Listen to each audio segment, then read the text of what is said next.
Hello guys, আমি অমিতাভ। আমি এটা আমার মাইক্রোকন্ট্রোলার উপর প্রথম টিউটোরিয়াল। আজকে আমি মাইক্রোকন্ট্রোলার বেসিক সম্বন্ধে কিছু বলতে চাই।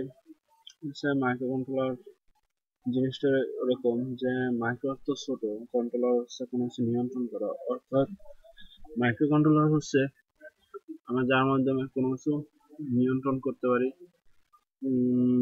যেমন ধরা যায়, আমরা যদি হোম অটোমেশন বলে থাকি, হোম অটোমেশনের ক্ষেত্রে আমরা মাইক্রোকন্ট্রোলার ব্যবহার করতে পারি। তারপর রোবট কন্ট্রোলের ক্ষেত্রে আমরা মাইক্রোকন্ট্রোলার ব্যবহার করে থাকি, এবং বিভিন্ন এরকম কন্ট্রোলিং কাজের জন্য আমরা মাইক্রোকন্ট্রোলার ব্যবহার করে থাকি। মাইক্রোকন্ট্রোলার আমরা মনে করি যে ছোট একটি ডিভাইস, এর মাধ্যমে সব ছোট ছোট কাজ না, এর মাধ্যমে সব ছোট ছোট কাজ নিয়ন্ত্রণ করা যায়। বাট কিন্তু এর মাধ্যমে বড় কাজও নিয়ন্ত্রণ করা যায়, এর মধ্যে অনেক বড় বড় কাজ করা হয়ে থাকে। যখন আমরা বড় কোনো রোবটের কথা বলি, তাও মাইক্রোকন্ট্রোলার মাধ্যমে কন্ট্রোল হয়ে থাকে। আমরা প্রথমে মাইক্রোকন্ট্রোলার একটি ডায়াগ্রাম দেখি যে মাইক্রোকন্ট্রোলার ভিতর কি কি থাকে। মাইক্রোকন্ট্রোলার ভিতর আইপি ও ওপি রেজিস্টার, যেটা হচ্ছে ইনপুট পোর্ট ও আউটপুট পোর্ট রেজিস্টার থাকে।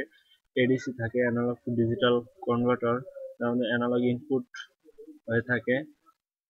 ইউএসআরটি এর একটি কম্বিনেশন পোর্ট। টাইমার, যার মাধ্যমে গণনার কাজ করে থাকে মাইক্রোকন্ট্রোলার। কন্ট্রোল প্রসেস ইউনিট, যেটা সিপিইউ, যার মাধ্যমে আমাদের মাইক্রোকন্ট্রোলার যে মূল কন্ট্রোলিং ইউনিটটা, সেটা হচ্ছে সিপিইউর ভিতর থাকে। তা হচ্ছে মেমোরি, যার ভিতরে আমাদের প্রোগ্রাম মেমোরি, যার মধ্যে আমরা প্রোগ্রাম করে থাকি, সেটা এই মেমোরির ভিতর থাকে, জমা থাকে। এবং আমাদের মাইক্রোকন্ট্রোলার সেটা হচ্ছে আমরা মাইক্রোকন্ট্রোলার মাধ্যমে একটা মাইক্রোকন্ট্রোলার প্রোগ্রাম করলে সেটা 40 যদি না ব্যবহার করি, তাও আমাদের নিম্ন হলো 40 বছর স্থায়ী থাকে সে প্রোগ্রামটাকে মাইক্রোকন্ট্রোলার ভিতর। এভাবে মাইক্রোকন্ট্রোলার দেখুন। এবার আসি মাইক্রোকন্ট্রোলার পিন। মাইক্রোকন্ট্রোলার পিন, এখানে 28 পিন একটি মাইক্রোকন্ট্রোলার। মাইক্রোকন্ট্রোলার হচ্ছে ATMGA 328P। এটি 28টি পিন আছে, এর ভিতর পিডি পোর্ট ডি, একটা আছে রিসেট পিন। পোর্ট ডি তে আছে আপনার 8টা পিন। পিডি 0 থেকে পিডি 7 পর্যন্ত 8টা পিন আছে। তারপর আছে এই জায়গায় আছে ভিসিসি গ্রাউন্ড, আছে সাপ্লাই ভোল্টেজ। তারপর এই আছে অসিলেটর, দুটি অসিলেটর পিন, এটি 16 মেগাহার্টজ অসিলেটরে কাজ করে, অপারেট হয়। এবং এটা মাইক্রোকন্ট্রোলার 5 ভোল্ট অপারেট করে। সে জায়গায় আছে পোর্ট বি। পোর্ট বি এর পিন আছে কয়টা? পোর্ট বি টু পি 5 পর্যন্ত এ জায়গায় পোর্ট আছে টোটাল 6টা। এবং অ্যানালগ পিন আছে এখানে, যেটার মাধ্যমে অ্যানালগ ইনপুট ও আউটপুট হয়ে থাকে, সে পিন আছে 6টা। আমাদের এই মাইক্রোকন্ট্রোলারটা সাধারণত আর্ডুইনোতে ইউজ করা হয়ে থাকে।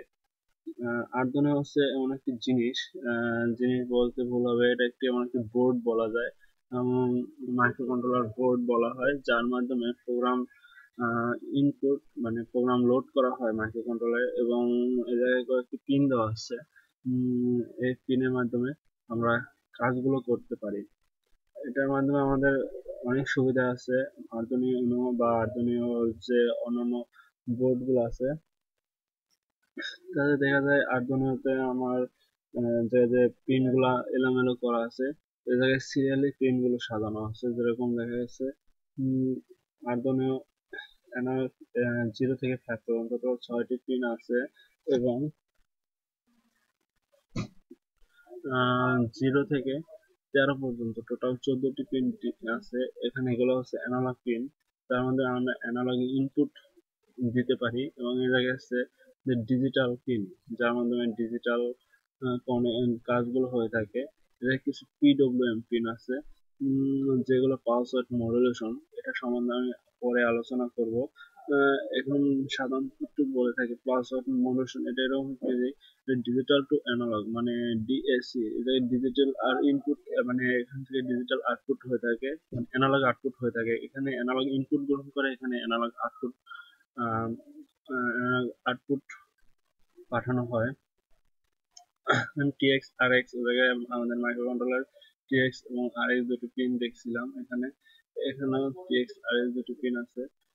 পিন দুটি এরকম সিরিয়াল কমিউনিকেশনের জন্য ব্যবহার করা হয়ে থাকে, এবং এখানে 0 থেকে 13 টোটাল 14টি পিন আছে, যার মাধ্যমে আমরা ডিজিটাল যে কাজগুলো সেগুলো ইনপুট আউটপুট সেগুলো এগুলো ব্যবহার করতে পারবো। কিছু পাওয়ার পিন আছে, যেমন 3 ভোল্ট, 5 ভোল্ট, গ্রাউন্ড, এক্সটার্নাল যদি আমরা পাওয়ার এক্সটার্নাল 5 ভোল্ট এরকম পাওয়ার নিয়ে থাকি, তাহলে এখানে এটা নিতে হবে। এক্সটার্নাল একটি পোর্ট আছে যেটা পাওয়ার পোর্ট, পাওয়ার সকেট, যার মধ্যে আমরা 7 থেকে 20 ভোল্ট পর্যন্ত নিতে পারবো সাপ্লাই। মানে ইউএসবি পোর্ট, যেটা কম্পিউটারের সাথে কমিউনিকেশনের জন্য, কম্পিউটার প্রোগ্রাম লোড এবং কমিউনিকেশনের জন্য এটি ইউএসবি পোর্টটা ব্যবহার করা হয়ে থাকে। আমাদের সাধারণত মাইক্রোকন্ট্রোলার গুলো এরকম হয়ে থাকে। এটা একটা মাইক্রোকন্ট্রোলার, এটা এভিআর এটিএম যে 40 পিনের মাইক্রোকন্ট্রোলার। আমাদের আর্duino যে মাইক্রোকন্ট্রোলারটি ব্যবহার হয়ে থাকে সেটা হচ্ছে এই এভিআর সিরিজের মাইক্রোকন্ট্রোলার, এটিএম জি জি গ্রুপের মাইক্রোকন্ট্রোলার।